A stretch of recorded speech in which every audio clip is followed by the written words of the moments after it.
Hi artists, we're going to be talking about fingerprint art today.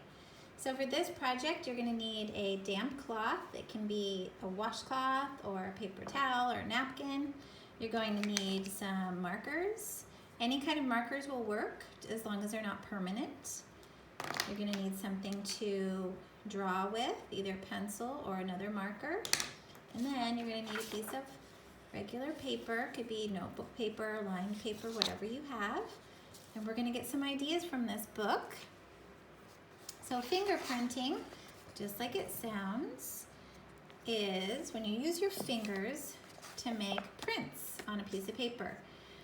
So you can use any of your fingers, and depending on how much you color your thumb or your finger, it will determine the size of the creature that you're making. If you want to make a really tiny creature, you would just put a little bit of marker and dab it on your paper, and if you want to make something bigger, you would cover your whole thumb.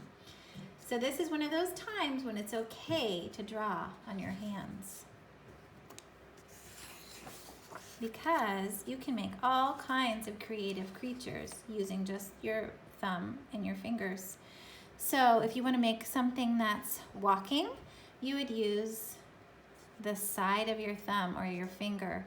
If you want to make something that's walking that has a little head, you would use the side of your finger and then maybe the tip of your finger to add a head on top.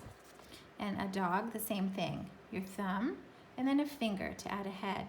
And some animals, like this owl, he has a wider head, so you would make your thumbprint here and then add a little body at the bottom. Here's a little mouse.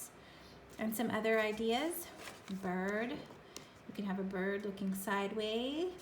And then if you want to put a whole bunch of fingerprints together, you might be able to build a larger animal. This is a fox and a sleeping dog. And then this is really fun because you can be super creative. These are aliens and monsters. I tried a couple of those too. And then even to practice, you could start just making small little dots and see if you can make your name using fingerprints. So I'll show you some of the things that I tried, and then I want to have you try some. So if you want to just start out by making a whole bunch of different thumbprints or fingerprints, you can.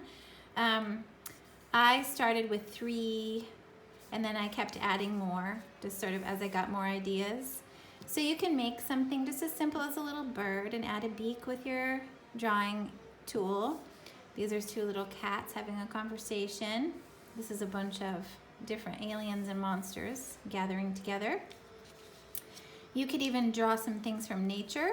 This is a flower, and I just used the very tip of my pinky finger to make some flower petals. And then to make something where you need a long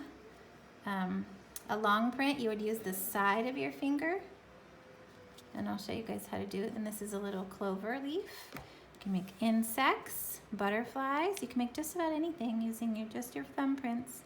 Ice cream cone and a fruit basket. So I'll show you one. So this is just a color on this part of your thumb, and you can just press it down. And then I'm going to wipe this off just in case I need. And then you just let it dry a little bit. And while I'm waiting, I'll make another little creature over here. And I can have a chat.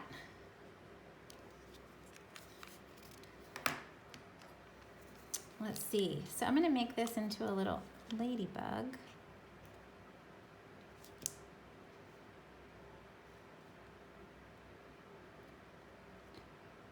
Can make so many different little creatures using these.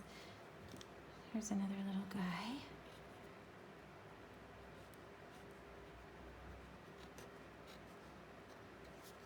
Can't wait to see what you guys come up with.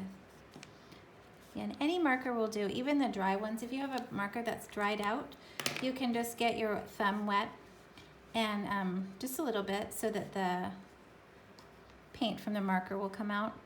But be sure to wipe your fingers off in between so you can get nice bright colors. So I won't You can add words to them.